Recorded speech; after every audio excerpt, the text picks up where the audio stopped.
I went to a special sneak preview tonight, and yes, the truck was malfunctioning on the way home. So yeah, it's a good thing I got home when I did. Uh, yeah, so we did a special screening tonight of The Killing Joke, the Batman, the new Batman animated series spin-off thing based on the novella, graphic novel. They had an interview with Mark Hamill. It was off the Blu-ray, I think, and they just showed the Blu-ray. They put the Blu-ray in and played it. They had other interviews and cast member stuff and other things going on.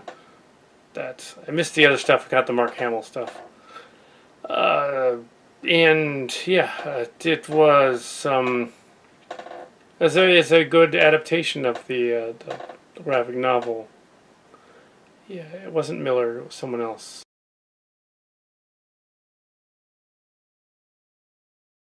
Um, the story is about the it's about Batgirl and Batman and their relationship, but it's also about this crazy mobster guy, and he's like using her to get information and stuff, and Batman sees it, but she doesn't, and then then the Joker escapes from Arkham Asylum, and he sets up a carnival and carnival of horrors and kidnaps the commissioner and does something horrible to Batgirl. But he doesn't know that it's Batgirl. He just knows that it's Commissioner Gordon's daughter. I won't give away the whole plot of the movie because otherwise, you might want to see it or rent it on DVD.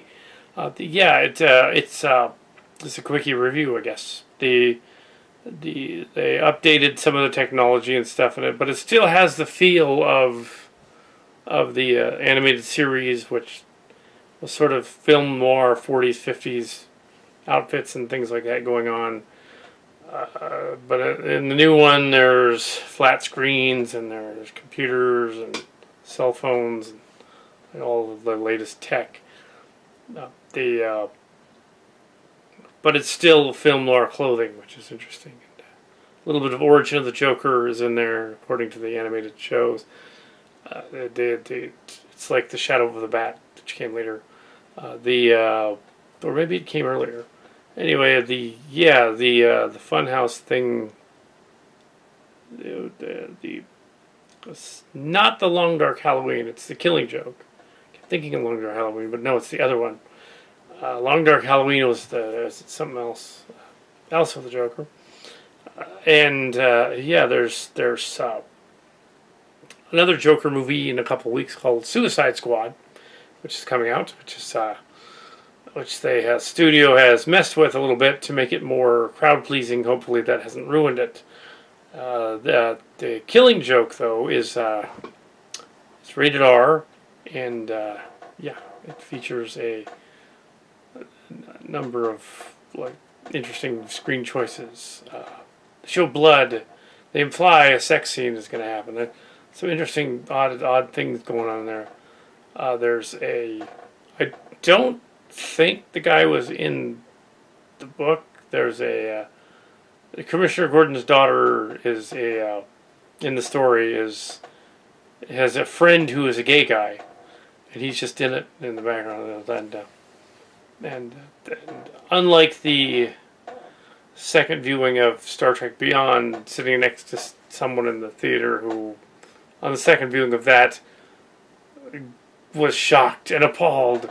Oh, that Sulu was gay. Oh, yes, I encountered that the second showing of Star Trek. In this case, when they showed the gay dude in this cartoon movie, the audience liked it. They weren't at all thrown off by it.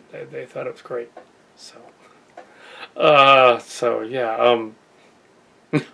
Anyway, so different audience. There was nobody like that in the first showing of Beyond, just in the second one. That's no fault of the movie. That was just what happened. So The Killing Joke will be out on Blu-ray and DVD this week, so you can go and get it. And I'm not sure whether I'll get it at first. I'll probably wait because it's probably gonna. And I don't have the money right now. Spending less money going to see movies. Yeah.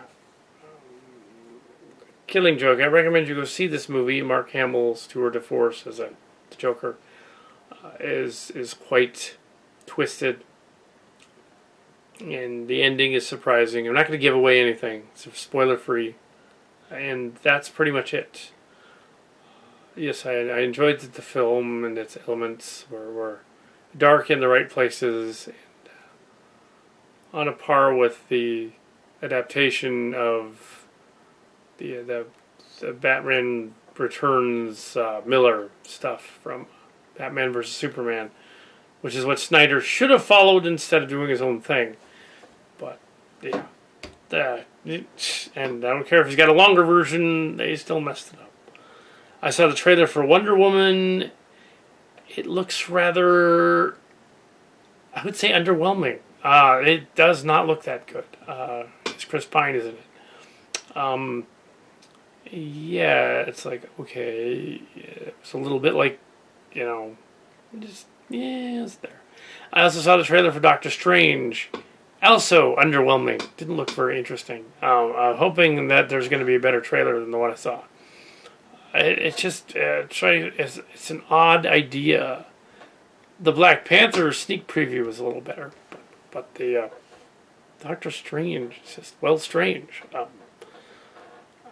Had a Doctor Who Harry Potter vibe to it. Just like, yeah, I guess that's the idea, but yeah. Also, I've heard some rumors about the Marvel Cinematic Universe, including Thor Ragnarok and that, and you can go online and go to the and read about that because it's not on me. Yeah, from Comic-Con, apparently they were revealing a bunch of stuff. That's what that's from. Go there and check that out. Anyways, so that's not me. I'm not at Comic-Con. Yeah, but The Killing Joke. Batman The Killing Joke review, sort of spoiler-free thing. They use elements of some CG in it, but mainly it's panel animation. It flows fairly well. The faces are a little odd in places, but the rest of it flows pretty well. The narrative flows well. The use of the various shadings and lightings, which they always did well on the animated series, is translated into this one. Very similar. Yeah. So, and some origin on the Joker. Another origin story. So, yeah, the Red Hood, which I also saw from a long time ago, was also, this is kind of a sort of a spiritual sequel to the Red Hood.